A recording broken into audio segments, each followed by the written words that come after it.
नमस्कार दोस्तों। आप कैसे हैं? उम्मीद करता हूँ सब अच्छे ही होंगे। तो हम विज्ञान एवं प्रौद्योगिकी के करंट अफेयर्स में हम आज जनवरी 2023 क्रोनोलॉजी के अंदर जो विज्ञान एवं प्रौद्योगिकी का जो विषय है उसमें जितने भी करंट के जो मुद्दे चर्चा में रहे हैं उन सभी मुद्दों को हम विस्तार से आज चर्चा करेंगे। तो सबसे पहले हम बात करेंगे स्पेस टेक्नोलॉजी को लेकर के कौन कौन से मुद्दे थे जो चर्चा में रहे। तो स्पेस टेक्नोलॉजी से रिलेटेड की अगर बात की जाए तो पहला जो मुद्दा था वो था एक ट्राइसोनिक विंड टनल है। ट्राइसोनिक ट्राइसोनिक विंड टनल है और इस ट्राइसोनिक विंड टनल की जो स्थापना की गई थी ना, टनल स्थापना की गई थी किसके द्वारा की गई थी? इसरो के द्वारा। और इसरो के द्वारा कहाँ पर की गई थी? विक्रम साराभाई स्पेस सेंटर है, ये कहाँ पर है? तिरुवनंतपुरम। और इस तिरुवनंतपुरम में जो विंड टनल की स्थापना की गई है उसका मूल उद्देश्य क्या है? उसका मूल उद्देश्य है जो भारतीय उपग्रहों को पृथ्वी की कक्षा में स्थापित करने के लिए उपयोग में लाए गए जो प्रक्षेपण यान हैं, प्रक्षेपण यान जो हैं जैसे PSLV है, GSLV है, उनका परीक्षण करना है, उनकी क्या करनी है? टेस्टिंग करनी है। और ये टेस्टिंग 3 स्तरों पर होती है। एक तो वायु की गति से नीचे, एक वायु की गति पर और एक वायु की गति के नीचे, जिसके कारण इसको नाम दिया गया है ट्राइसोनिक विंड टनल। तो अभी ट्राइसोनिक विंड टनल जो चर्चा में है तो इसमें इतना सा ध्यान रखना है कि ये ट्राइसोनिक विंड टनल कहाँ पर है? तिरुवनंतपुरम में है। तिरुवनंतपुरम में क्या है? विक्रम साराभाई अंतरिक्ष केंद्र है। ये चीज़ अपने को ध्यान में रखनी है। दूसरा जो चर्चा में था वो था राशिद मिशन को लेकर के। दूसरा जो टॉपिक आता है वो कौन सा? राशिद मिशन। ये भी है जो चर्चा में रहा है। राशिद मिशन के बारे में चर्चा करें उससे पहले हम बात करते हैं, एक मिशन है जो जापान की एक स्टार्टअप कंपनी है जिसका नाम है इन स्पेस इंक। ये जापान की स्टार्टअप कंपनी है, जापान की अंतरिक्ष के क्षेत्र में कार्य करने वाली स्टार्टअप है। इस इन स्पेस इंक के द्वारा संपर्क किया गया किससे? स्पेस एक्स से। और स्पेस एक्स का एक रॉकेट है, प्रक्षेपण रॉकेट है जिसका नाम है फाल्कन 9। ये वर्तमान में विश्व का सबसे भारी प्रक्षेपण यान है। इस फाल्कन 9 की सहायता से एक लैंडर भेजा गया, लैंडर जो यान को उतारने का काम करता है और उस लैंडर का नाम है M1। इस M1 लैंडर को भेजा गया। इस मिशन को नाम दिया गया है, इसी मिशन का पूरा जो नाम है ना वो नाम है हुकुतो आर मिशन। हकुतो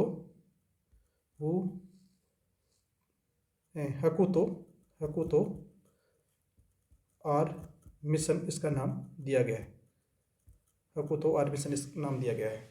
ये हकुतो आर मिशन के तहत जो M1 लैंडर भेजा गया है उसकी सहायता से जाक्सा कंपनी के रोबोटिक यान और एक संयुक्त अरब अमीरात का रोबोटिक यान भेजा गया है जिसका नाम है राशिद। क्या नाम है?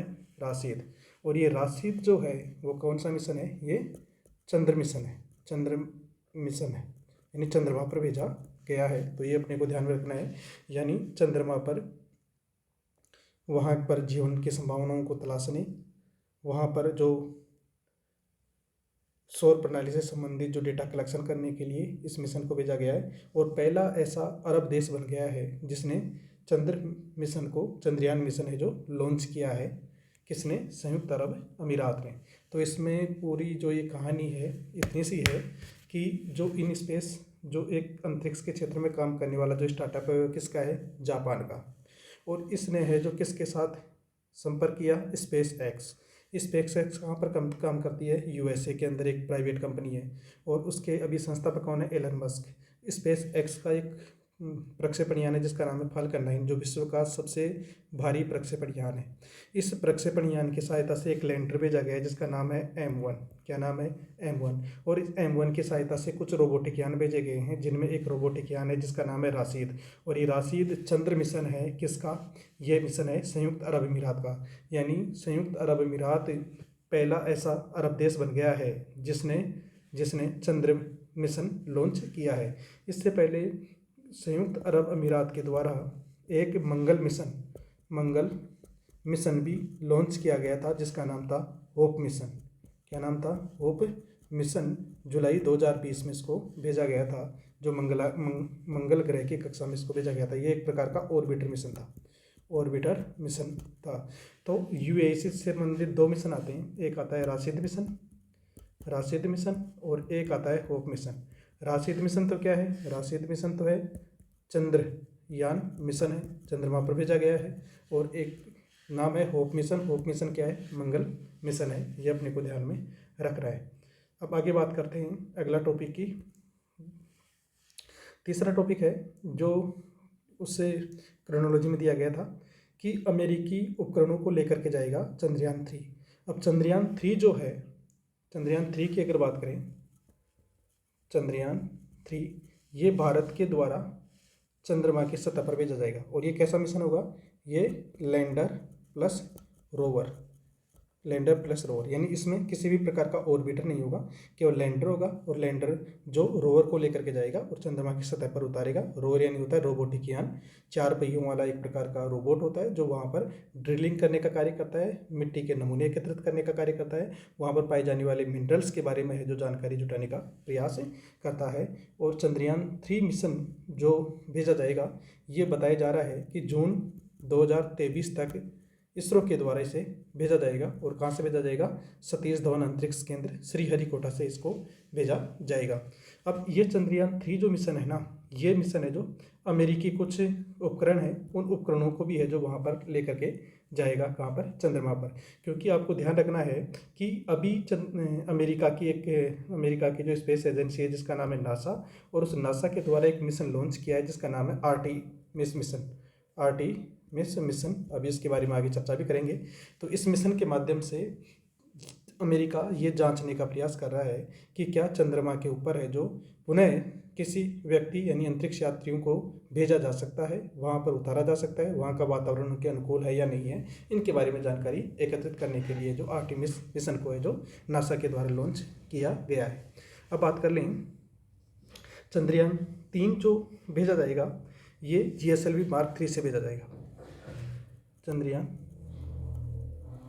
3 है जो GSLV Mark 3 से भेजा जाएगा। इससे पहले अगर बात करें चंद्रयान 2, और चंद्रयान 2 को भेजा गया था 22 जुलाई 2019 को। और इसे किसकी सहायता से भेजा गया था? इसे भेजा गया था GSLV Mark 3 की सहायता से। और इसमें जो रोवर था, रोबोटिक यान था रोवर, उसका नाम था प्रज्ञान। और जो लैंडर था उसका नाम था विक्रम। क्या नाम दिया गया था? विक्रम नाम दिया गया था। इसके बाद में अगर हम बात करें चंद्रयान फर्स्ट की, चंद्रयान फर्स्ट जो भेजा गया था वो PSLV C11 की सहायता से भेजा गया था। और कब भेजा गया था? 22 अक्टूबर 2008 को। 22 अक्टूबर 2008 को चंद्रयान फर्स्ट मिशन भेजा गया था, जिसने चंद्रमा की सतह पर पानी की उपस्थिति के बारे में, वहाँ पर खनिज संसाधनों के बारे में पता लगाने का प्रयास किया। इन तीनों में अंतर एक ये चीज़ है कि चंद्रयान 3 को और चंद्रयान 2 को जो भेजा जाएगा, यानी चंद्रयान 2 को जो भेजा गया था वो दक्षिणी ध्रुव पर भेजा गया है, दक्षिणी ध्रुव पर। और चंद्रयान 3 को भी दक्षिणी ध्रुव पर ही भेजा जाएगा। अब दक्षिणी ध्रुव को हमने क्यों चुना है? दक्षिणी ध्रुव को चुनने का जो कारण है वो मैंने नोट्स में भी लिख रखा है कि चुनने का कारण ये सीधा सीधा लिखा हुआ है कि हमने चंद्रमा के दक्षिणी ध्रुव को लक्षित करने का एक प्रमुख कारण है कि उत्तरी ध्रुव की तुलना में यहाँ पर क्या होता है? बड़ा छाया क्षेत्र होता है। और बड़ा छाया क्षेत्र होने का कारण क्या है कि यहाँ पर सूर्य का प्रकाश जो है ना वो बहुत ही कम मात्रा में या न के बराबर पहुँच पाता है, जिसके कारण यहाँ पर पानी है ना जो सेचुरेटेड या फिर यानी कि जमे हुए बर्फ के रूप में उपस्थित होने का प्रमाण यहाँ पर मिलता है। इसके अलावा जीवाश्म के भी बड़े स्तर पर भंडार देखने को मिल सकते हैं। और यहाँ पर है जो कई प्रकार के जो खनिज संसाधन भी पाए जा सकते हैं, उन सभी के बारे में जानकारी इकट्ठा करने के लिए दक्षिणी ध्रुव को चुना गया है। और चंद्रयान 3 को है जो दक्षिणी ध्रुव पर ही भेजा जाएगा सॉफ्ट लैंडिंग के तहत। ये अपने को ध्यान में रखना है। आगे अगली न्यूज़ के बारे में बात करते हैं जो संबंधित है इसी चंद्रमा से, और चंद्रमा से संबंधित है कि वैश्विक कौन कौन से मिशन थे जो भेजे गए हैं जिनके बारे में अपने को ध्यान में रखना है। तो सबसे पहले बात कर लेते हैं वैश्विक चंद्र मिशन। और वैश्विक चंद्र मिशन में जैसे सबसे पहली बात आती है लूना मिशन। ये लूना मिशन किसका है? रूस का है। मिलान में आ जाता है कई बार, ये ध्यान में रखना है। दूसरा है चांग 4 मिशन। चांग 4 मिशन किसका है? चीन का है।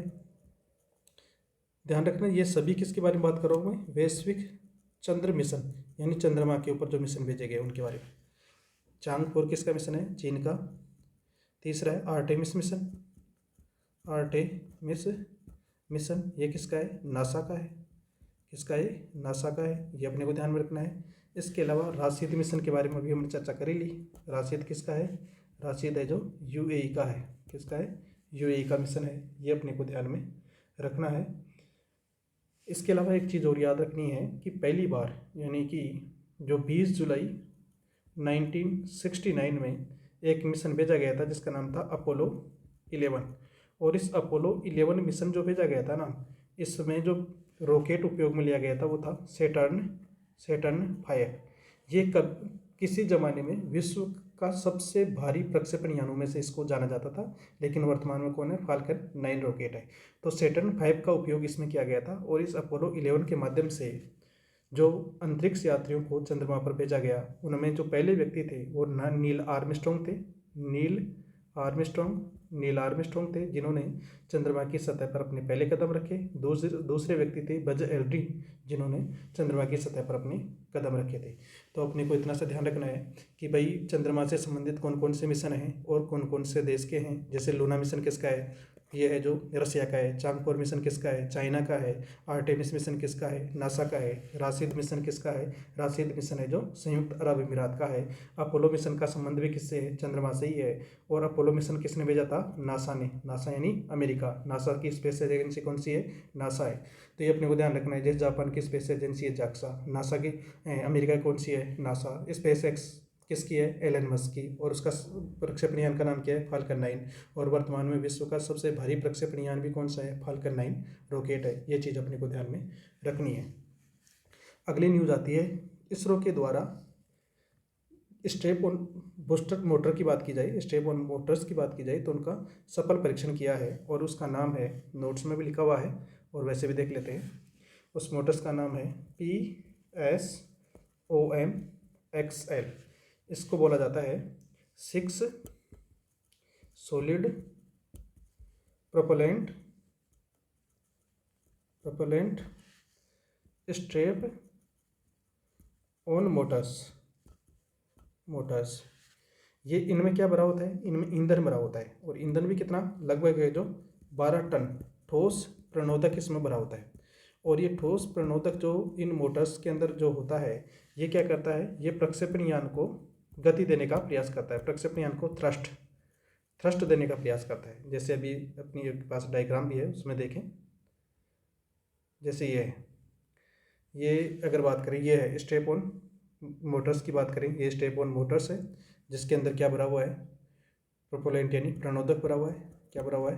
प्रणोदक भरा हुआ है। जैसे आगे बात करें, जैसे ये है, ये जो है ना, ये स्टेप ऑन मोटर्स लगे हुए हैं। और जो देखो GSLV है, GSLV में 4 स्टेप ऑन मोटर्स लगे होते हैं, जबकि PSLV में कितने लगे होते हैं? PSLV में 6 स्टेप ऑन मोटर्स लगे होते हैं। इनमें जो प्रणोदक की कैपेसिटी होती है उसमें क्या होती है? ज़्यादा होती है। इसमें प्रणोदक की कैपेसिटी कितनी होती है? 20 टन के आसपास होती है। 12 टन के आसपास होती है। किसमें? PSLV में उपयोग में लाई जाने वाले स्टेप ऑन मोटर्स के अंदर है जो। तो ये अपने को ध्यान में रखनी है। न्यूज़ क्या है? न्यूज़ ये है, न्यूज़ की अगर बात करें तो न्यूज़ है इसमें कि इसरो के द्वारा जो PSOM-XL रॉकेट मोटर का सफल परीक्षण किया है। और इसका परीक्षण कहाँ पर किया गया है? इसका परीक्षण जो किया गया है वो इसरो के द्वारा है, जो अभी हाल ही में किया गया है। और इसका जो विकास किया है वो किया है इकोनॉमिक एक्सप्लोसिव लिमिटेड नागपुर के द्वारा। यानी पहले स्टेप ऑन मोटर्स का निर्माण इसरो के द्वारा किया जा रहा था, अब ये टेक्नोलॉजी निजी उद्योगों को ट्रांसफ़र कर दी गई है ताकि निजी क्षेत्र की भूमिका अंतरिक्ष के क्षेत्र में बढ़ाई जा सके। तो अपने को ध्यान में रखना है, ये निर्माण किसने किया है? ये निर्माण किया है इसका, ये जो कंपनी का नाम है इकोनॉमिक्स एक्सप्लोसिव लिमिटेड। कहाँ पर स्थित है? नागपुर में स्थित है। और इसका उपयोग किस में किया जाएगा? PSLV में किया जाएगा। अगला जो टॉपिक है वो है इसरो के द्वारा क्रायोजेनिक इंजन 20 का विकास किया गया है। अब क्रायोजेनिक इंजन 20 की अगर बात करें, क्रायोजेनिक इंजन 20, इसका भी सफल परीक्षण किसके द्वारा किया गया है? इसरो के द्वारा। और इसका जो सफल परीक्षण किया गया है वो कहाँ पर किया गया है? ये किया गया है, एक जगह है महेंद्रगिरी तमिलनाडु में, और उस वहाँ पर क्या स्थित है? वहाँ पर स्थित है इसरो प्रणोदक कॉम्प्लेक्स। कहाँ पर? महेंद्रगिरी तमिलनाडु यहाँ पर है जो इसका सफल परीक्षण किया गया है। इसकी डिजाइन और विकास किसने किया है? इसकी डिजाइन और विकास की अगर बात करें तो एक संस्था है जो कहाँ पर स्थित है? केरल में स्थित है, जिसका नाम है liquid propulsion systems centre. Liquid propulsion system centre कहाँ पर स्थित है? केरल में। और इसके द्वारा क्या किया गया? इसका विकास और डिजाइन की गई है। इसका उपयोग कहाँ पर किया जाएगा? GSLV में। और GSLV में कौन सा? मार्क 3 में। और मार्क 3 कहाँ पर हो जाएगा? जैसे गगनयान के दौरान इसका उपयोग किया जाएगा, यानी मानव युक्त अंतरिक्ष मिशनों को अंजाम देने के लिए इसका उपयोग किया जाएगा। तो क्रायोजेनिक इंजन को लेकर के ये बातें अपने को ध्यान में रखनी है।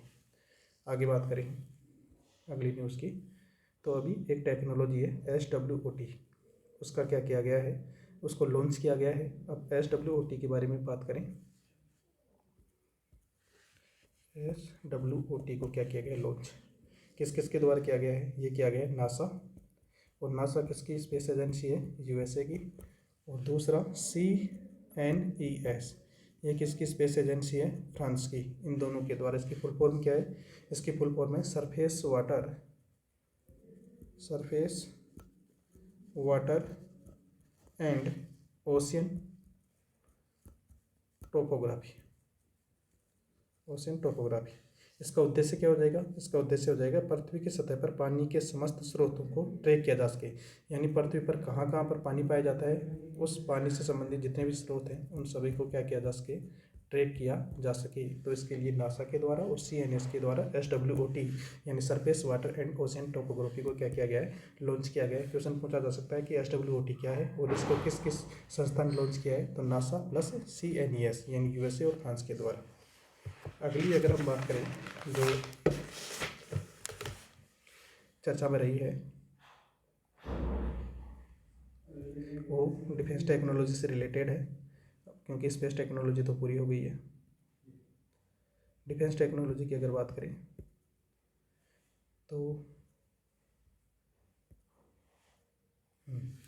अभी पहली न्यूज़ है डिफेंस टेक्नोलॉजी की, INS अर्गला को क्या कर दिया गया है? लॉन्च कर दिया गया है। INS अर्गला क्या है? यानी भारतीय नौसेना के लिए देश के पहले anti submarine warfare shallow water craft है। यानी ये एंटी सबमरीन वारफेयर युद्धपोत है जिसका उपयोग है जो गाइडेड मिसाइलों को छोड़ने के लिए उपयोग में लिया जाएगा। और इसे यानी इसका जो अर्गला है वो महाराष्ट्र में स्थित एक द्वीप का नाम है, उसके आधार पर इसका नाम रखा गया है। और इसका निर्माण किसने किया है? इसका निर्माण किया है, ये निर्माण देखो किसने किया है? Garden rich ship builders engineers limited. ये कहाँ पर है? ये कोलकाता में स्थित है। इसके द्वारा इसका निर्माण किया गया है। अगली बात करते हैं, INS वागीर को नौसेना में शामिल कर लिया गया है। INS वागीर को लेकर के कल एक वीडियो बना दिया गया था, उसमें है जो आप देख सकते हैं। देखो INS वागीर को किसके तहत बनाया गया है? प्रोजेक्ट 75 के तहत बनाया गया है। ये प्रोजेक्ट किसका है? ये प्रोजेक्ट है फ्रांस व इंडिया का, फ्रांस व प्लस इंडिया। और इसका निर्माण किसके द्वारा किया जा रहा है? Mazagon dock ship builders limited के द्वारा इसका निर्माण किया गया है। ये कैसी पनडुब्बियाँ हैं? ये स्कॉर्पियन श्रेणी की पनडुब्बियाँ हैं। किससे संचालित होंगी? डीजल से संचालित होंगी। कितनी पनडुब्बियाँ बनाई जा रही हैं? कुल 6 पनडुब्बियाँ बनाई जा रही हैं। पहली पनडुब्बी कौन सी थी? कलवरी, फिर खंडेरी, करंज, वेला, वागीर और लास्ट की कौन सी हो जाएगी? वागसीर हो जाएगी। और इस वागीर का उपयोग है ना जो पानी के अंदर से मिसाइल को छोड़ने, एंटीशिप टोरपीडो छोड़ने तथा पानी के अंदर समुद्री सुरंग बिछाने के लिए इसका उपयोग किया जाएगा। और एक बार में 30 समुद्री सुरंग बिछाने की इसमें क्षमता पाई जाती है। तो ये अपने को ध्यान में रखना है। अगला है INS मोरमुगाओ को कमीशन किया गया है। अब एक युद्धपोत है जिसका नाम है, उसके बारे में चर्चा कर लेते हैं। एक युद्धपोत है जिसका नाम है INS मोरमुगाओ, INS मोरमुगाओ, इसको क्या किया गया है, कमीशन किया गया है, यानी कि भारतीय नौसेना में शामिल किया गया है। देखो INS मोरमुगाओ क्या है, एक तो पहली बात तो ये ध्यान में रखना है, ये एक प्रकार का युद्धपोत है, वारशिप है, वारशिप। इसको कौन से प्रोजेक्ट के तहत निर्मित किया गया है, प्रोजेक्ट 15B के तहत इसका निर्माण किया गया है। आगे बात करेंगे प्रोजेक्ट 15B के बारे में। और इस मारमागो यानी कि ये जो गोवा में स्थित एक द्वीप है, उसके आधार पर इसका मारमागो द्वीप नाम रखा गया है। और यह युद्धपोत सेंसर, आधुनिक रडार प्रणाली और सतह से सतह पर और सतह से हवा में मार करने में सक्षम मिसाइलों जैसे हथियार प्रणालियों से पूरी तरीके से लैस है। इसका जो निर्माण किया गया है वो किसके द्वारा किया गया है, Mazagon dock ship builders limited, Mazagon dock ship builders limited के द्वारा इसका निर्माण किया गया है। ये चीज़ अपने को ध्यान में रखनी है। अब बात कर लेते हैं प्रोजेक्ट 15B के बारे में। ये देखो प्रोजेक्ट 15B कब शुरू किया गया था, 1999 के दशक में, 1990 के दशक में इसको शुरू किया गया था। जिसका उद्देश्य क्या था, नौसेना के बेड़े के लिए निर्देशित मिसाइल विध्वंसक विकसित करने के उद्देश्य से शुरू किया गया था। इस परियोजना का शीर्षक था दिल्ली श्रेणी या वर्ग था, और बाद में इस परियोजना पर काम शुरू कर दिया गया। प्रोजेक्ट 15B की बात करें तो इसके तहत विशाखापट्टनम श्रेणी के युद्धपोतों का निर्माण किया गया है। और प्रोजेक्ट 15B के तहत जो बनाए गए जो युद्धपोत है उनमें पहला है विशाखापट्टनम। पहला कौन सा है, विशाखापट्टनम, जिसे 21 नवंबर 2021 को नौसेना में शामिल कर लिया गया। दूसरा कौन सा है, मोरमागोव, जो इसे अभी शामिल किया गया है। तीसरा जाएगा उसका नाम हो जाएगा INS इम्फाल। चौथा जो हो जाएगा उसका नाम हो जाएगा INS सूरत। इनके ऊपर काम चल रहा है, जिन्हें 2023 और 2025 के बीच चालू किए जाने की संभावना है। तो अगर प्रोजेक्ट 15B का उद्देश्य क्या था, युद्धपोतों का निर्माण करना। कितने युद्धपोत बनाए जा रहे हैं, 4 युद्धपोत। कौन से श्रेणी के हैं, विशाखापट्टनम श्रेणी के। नाम क्या है, पहला था INS विशाखापट्टनम, जिसे नौसेना में शामिल किया जा चुका है। दूसरा INS मोरमुगाओ, जिसे भी शामिल किया जा चुका है। तीसरा INS इम्फाल और चौथा INS सूरत। ये चीज़ अपने को प्रोजेक्ट 15B में याद रखनी है। आगे बात कर लेते हैं। एक एयरक्राफ्ट है जिसका नाम है एयरक्राफ्ट B-21 रेडर। इसके बारे में बात करें, एयरक्राफ्ट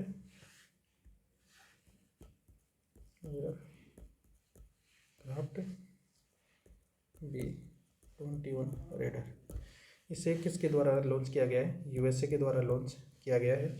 इसके अंदर बात करें तो ये 6वीं पीढ़ी का इकलौता एयरक्राफ्ट है। इसमें 21 परमाणु हथियार ले जाने में ये सक्षम है और 3600 किलोमीटर प्रति घंटे की रफ्तार से उड़ान भर सकता है। इसे 2023 में USA की नौसेना में शामिल कर लिया जाएगा। ये इसलिए भी इम्पोर्टेंट है कि वर्तमान में जिस तरीके से चाइना के साथ जो अमेरिका के तनाव बढ़ते जा रहे हैं, तो ऐसी स्थिति में अमेरिका के द्वारा अपनी नौसेना को मजबूत करने के लिए एयरक्राफ्ट B-21 रेडर को लॉन्च किया गया है, जिसमें न केवल परमाणु हथियारों को ले जाने की क्षमता है, बल्कि 3600 किलोमीटर प्रति घंटे की रफ्तार से उड़ान भरने की भी क्षमता इसमें पाई जाती है। अब बात करते हैं आगे। दिसंबर 2022 का ही एक खबर थी जिसमें अग्नि 5 का सफल परीक्षण किया गया है। और ये सफल परीक्षण कहाँ से किया गया है, ओडिशा के अब्दुल कलाम द्वीप से किया गया है, जिसका पहले नाम क्या था, व्हीलर द्वीप, जिसका 2015 में बदल करके क्या कर दिया, अब्दुल कलाम द्वीप कर दिया गया। इसकी मारक क्षमता जो है वो 5000 किलोमीटर से ज़्यादा है और ये 1500 किलोग्राम तक के परमाणु और परंपरागत दोनों प्रकार के हथियार ले जाने में सक्षम है। ये भारत की पहली ICBM है, इंटरकॉन्टिनेंटल बैलिस्टिक मिसाइल है अग्नि 5। और इसका जो पहला परीक्षण किया गया था वो कब किया गया था, 2012 में किया गया था, जो इसका पहला परीक्षण था। ये चीज़ अपने को ध्यान में रखनी है। तो आज वाले जितने टॉपिक थे उनके बारे में हमने चर्चा कर ली। जो जनवरी 2023 क्रोनोलॉजी के अंदर जो टॉपिक दिए हुए थे उनके बारे में हमने अच्छे से डिटेल से बात कर ली। अगले वाले वीडियो में हम बात करेंगे जो दिसंबर 2023 क्रोनोलॉजी का जो साइंस एंड टेक्नोलॉजी वाला पार्ट है उसके बारे में चर्चा करेंगे। तो ये चीज़ अपने को ध्यान में रखनी है। आज के वीडियो को यहीं पर ही विराम देते हैं। नमस्कार।